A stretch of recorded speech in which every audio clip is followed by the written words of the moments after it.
it's Jazz. It's the West Ham Irons channel. It's the West Ham transfer news show. Got an update for you.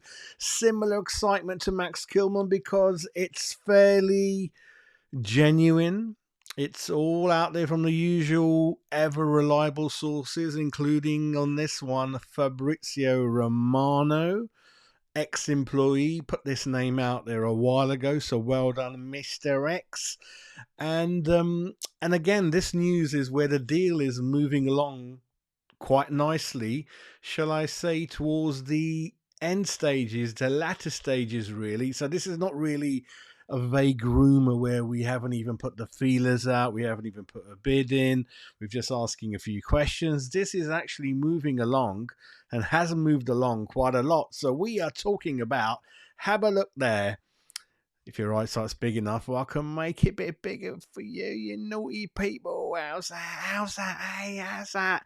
But yeah, West Ham United have bid 35 million sterling, 35 million Great British pounds plus a 10% sell-on clause for Aston Villa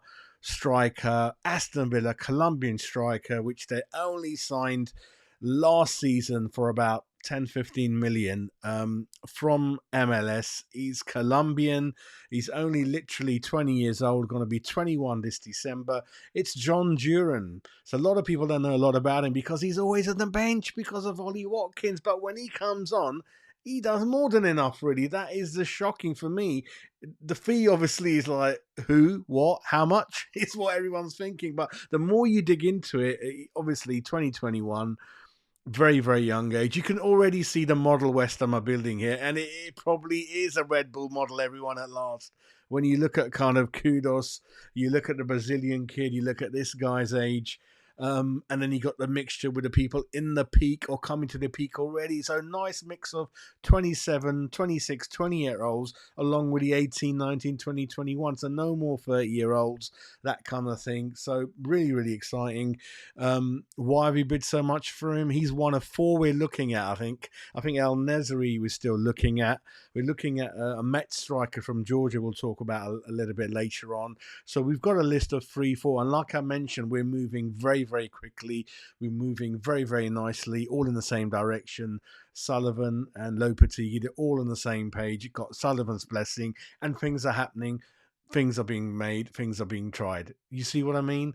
So it's the potential of the kid. He's got 10 caps for Colombia, got 1 goal. He's out there at the moment in the kind of the South American tournament over there, really. But every time he's come on, he looks lively. You know, they use him a lot in Europe last season. If I have a look at his transfer record, first of all, for you guys, I think it's the potential that they're fairly confident that he's going to be very, very good in the future. And at the right club, he'll be a permanent fixture, really. So that's, I mean, yeah, alarm bells are ringing. I think Chelsea had agreed a 40 million deal, then something broke down. So if Chelsea are interested, I think it's the new manager isn't quite sure about the type of striker he is. He's looking for something else. And that always depends on the formation of the manager, really. But again, it's that Spanish thing, again, like Pellegrini is. I'm not saying it's bad or not, but I think that kind of helps. I think Alvarez is going to benefit from the same language. I think Paqueta, not exactly the same language, but you know what I mean. And this boy, again, Spanish. So terms have already been agreed. So that, I mean, he wants to play for us.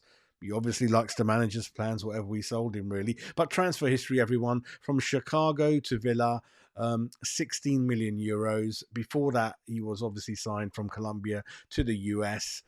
Aston Villa, yeah, I mean, sizable fee, isn't it? Sizable fee.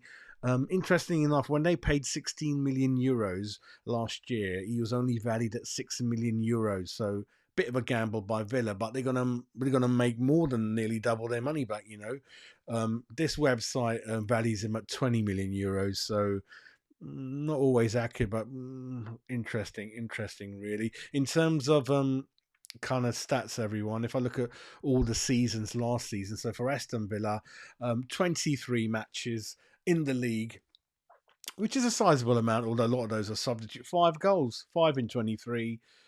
In the conference league, 2 in 10.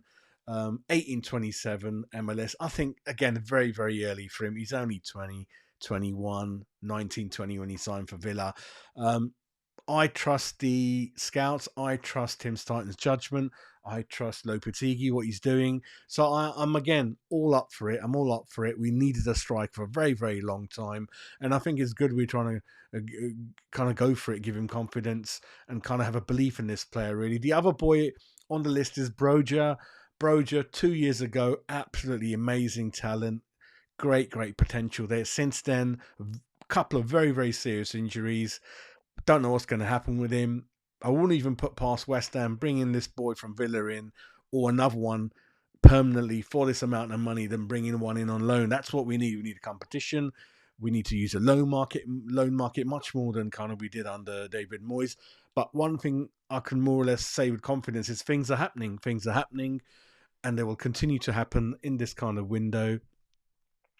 And that's all we can say at the moment, really. So, for me, I feel that yeah, I judge the manager. I mean, I back the manager. I back Tim Stighton and everyone who's involved in this process, really. So I don't really mind what goes on really with that. And that's kind of what I believe in, really. So personal terms agreed. 35 million bid is being kind of analysed by Villa at the moment. They're probably waiting for someone to come in.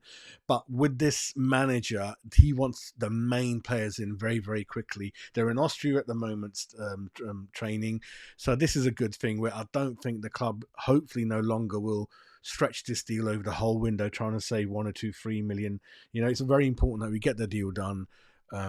You don't want to wait till other clubs enter a bidding war and that kind of thing. We want to get it done early, and then bring them in early into the squad, and then hit the ground running in that kind of first league game. Incidentally, at Villa, what was happening before, as you know, we were signing the bulk of our players kind of in and around that first game. So we always used to have a shit preseason because no one's come in. People are arguing.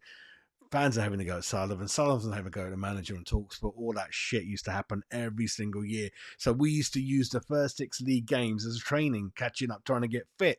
That's not the way you do it. This time hopefully things will be different. Other news, if I go into it, let's have a look. Yeah, like I said, he's got bags of potential for Fabrizio Romano, confirming what we've just kind of spoke about, really. West Ham are expecting large transfer bids for Naif Agurd late in the window from clubs in Saudi Arabia. West Ham value him at close to 35 million. And that's why the 40 million we spent on Max Kilman, I'm not too worried about that, because I think money's going to come in to cover that, and then I'll be all right with that. Don't want any players who don't want to play for West Ham, and that's kind of what we're hearing about Agurd, really. So don't expect Agurd to be that much involved in preseason games, I don't think, because he's kind of on his way out, hopefully. Newcastle being linked with Bowen doesn't seem to go away. I think it's bonkers. Their fans must be mad thinking they're going to get him. 100 million is what we kind of value, Matt, but that will only get interesting if Bowen does anything.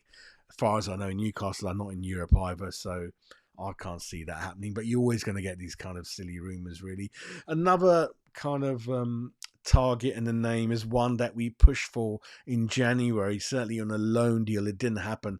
Is kind of the Arsenal winger, Reece Nelson.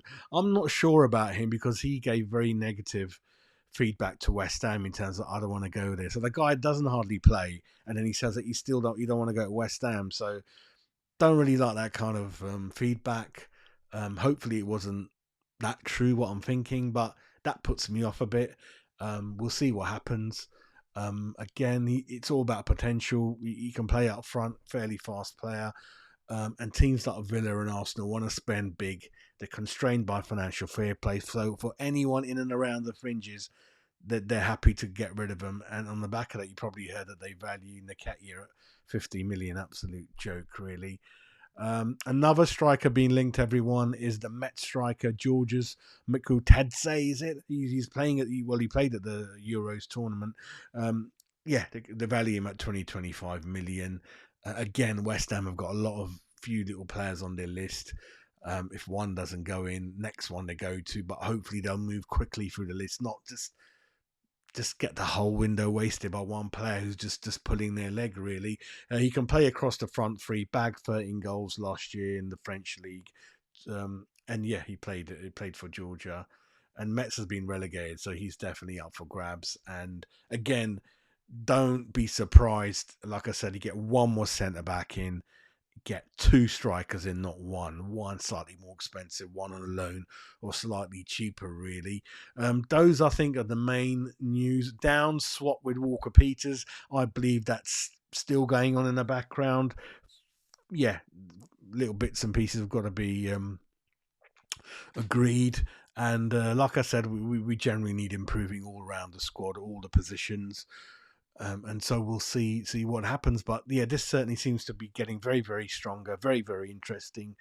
And perhaps it's a bit awkward because he's away in South America, but he certainly said that I'm a little bit aware of what's going on, and but I'm concentrating on playing for Colombia, and if things happen, my agent looks after it and lets me know what's going on, really. So that's kind of it in terms of a West Ham transfer news, because I don't like to go on and on about too many things, as you know, too many names. This is fairly good source, good concrete news that this boy is on our list. We've made a bid, one or two bids actually, but the latest bid is 35 million plus 10% release clause. Terms have already been agreed, apparently. So it's just that transfer fee and how you're going to pay it. Because I believe the 40 million max Kilman to Wolves, they're saying there's cash, that we've given Villa Wolves a lot of cash. So don't know how many of those we can handle. And I think the Premier League already reducing how many years you can go out and repay in installments. It's gone quite narrow. Like the Rice money has to come in 3 installments. So don't forget, like we keep forgetting, the Rice money is going to come in 3 installments yet. So we're going to get a bit of that this summer and things like that, really. And obviously, one or two other strikers being linked, and one or two other defenders, as we know. And Agard hopefully going. Zuma, we'll see what happens. And one or two other players, and I'm very, very interested in seeing what happens to my beloved Cornet. I have a very soft spot for him, and I really want to see what he can do. I think there's a player in there under the right manager. But again, watching the training camp videos in Austria, they look really, really happy. They look really, really happy. Well up for it. And they're all saying they're enjoying it. Danny Ings especially came out today and said he's really, really enjoying playing for the manager. Not playing, I mean, the ideas that's coming along, it's refreshing, it's different, it's interesting. We're doing all kinds of things with the ball. And he's obviously not enjoyed it so far with West Ham, not quite hit the ground running, as he honestly has said. So all the vibes I'm getting from people like Georgia, from one end of the scale in terms of age to kind of Danny Ings, other side of the scale, everyone's happy. Everyone's happy. I'm happy, trying to make you guys happy, trying to make things happen here. He keeps winking all the time. Where's Jazzy? He keeps winking, doing all that. Subscribe. 3,000 subs we want as soon as we can. That's it from me. I'm going to give your afternoon back to you, naughty people. And we'll catch up as and when breaking news happens. So you guys take care.